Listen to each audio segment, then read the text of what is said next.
Second thing is that marketing is bigger than marketing communications.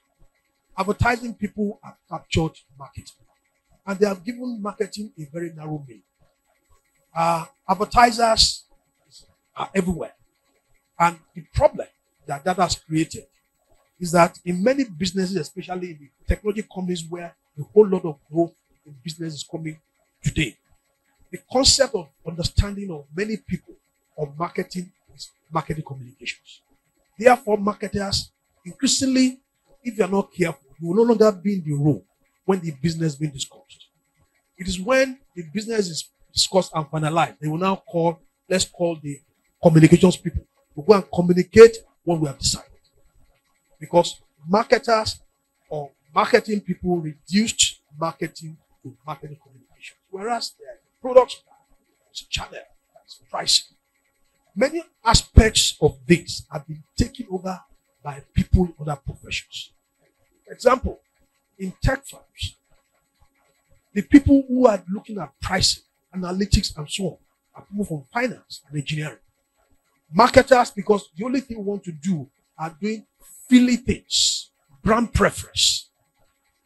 We are not in the room when things like pricing and margins and finance are being discussed. When products are being discussed, it's only the engineers that are there. Marketers are not there. Because the only thing we want to do is engage advertising agencies or digital marketers and so on. Because of course, that's also where the budget is. But increasingly, the way we've tended to have done marketing is that we have been shooting ourselves in the leg. And we need to reclaim back our territory as marketing people, especially in technology companies, and I'm sure it may apply. I think the marketing people in places like Unilever are probably different. But it's amazing when they also get into places like telecoms company. They follow the trend in which every marketing person tends to become a marketing comms person rather than a broader marketing, doing broad marketing. And that is because we in marketing, we are not learning technology. In the world that we are today, tech, if you look at the stock exchange, FTSE 100, NASDAQ, the biggest growth companies today are tech companies. Therefore, if marketing people will be relevant to where business is going, you have to learn tech. Else, you will be staying in the past. And therefore, you will not be in the room. In the place like Google, in place like Facebook, Meta, where they are discussing UI, UX, customer experience, product design, marketers will not be there. They will only wait for you when it's time to do the engagement of digital marketing agencies. So you must learn technology. And if I can learn it, you can. Technology is not what we think it is. You must also learn finance. Without those two, you will narrow your space in terms of your opportunities ahead. You have to learn tech, you also have to learn finance. One of the things I want to leave with you is to reflect. Increasingly, when you look at the chief marketing officers of tech firms, and even you look at telecoms companies in Nigeria today, you find that the CMOs are no longer traditional marketers. It should shock you. It is because we left our space. It's because marketing people narrowed marketing to marketing comps. The language of the boardroom is the language revenue and strategy. If you cannot speak those language, you will not be invited to the boardroom. If you are in the boardroom, you're going to be a passive member of the boardroom. That is why people say the CFOs are the ones that become the CEOs. Because when people have invested in your company, they want to hear return on investment. How many customers have come? How much are we making per customer relative to our investment? If you cannot speak those languages, which are the language of finance and strategy, you will be irrelevant in the boardroom, even if you make it as a marketing director. They will not call you when important board discussions are happening. And that's because of the way we attended to our practice marketing. So, my brothers and sisters, please learn. Do not believe this threat that people say marketers gather. Oh, the CFO is the enemy of marketing. No. The CFO is your best friend.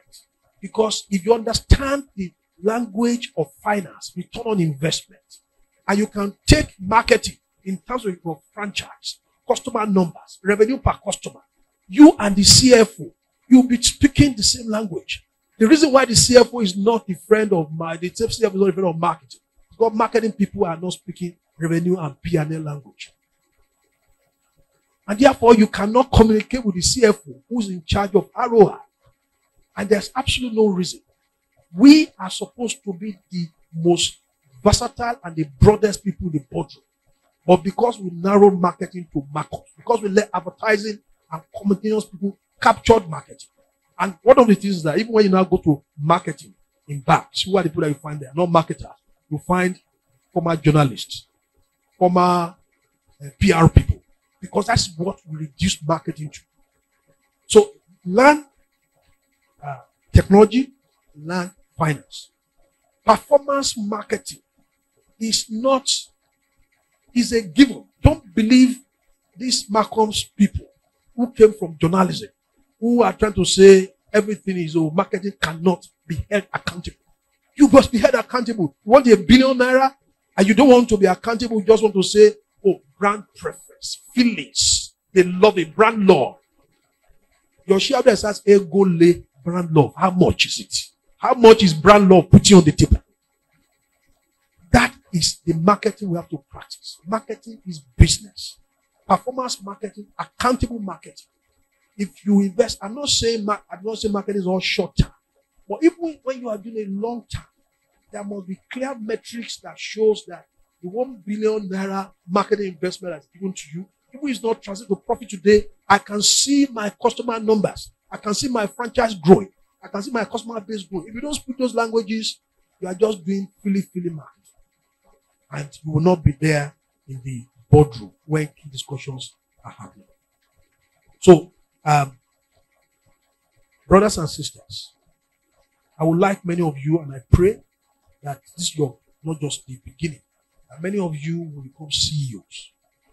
And it is from now that you have to start thinking as such.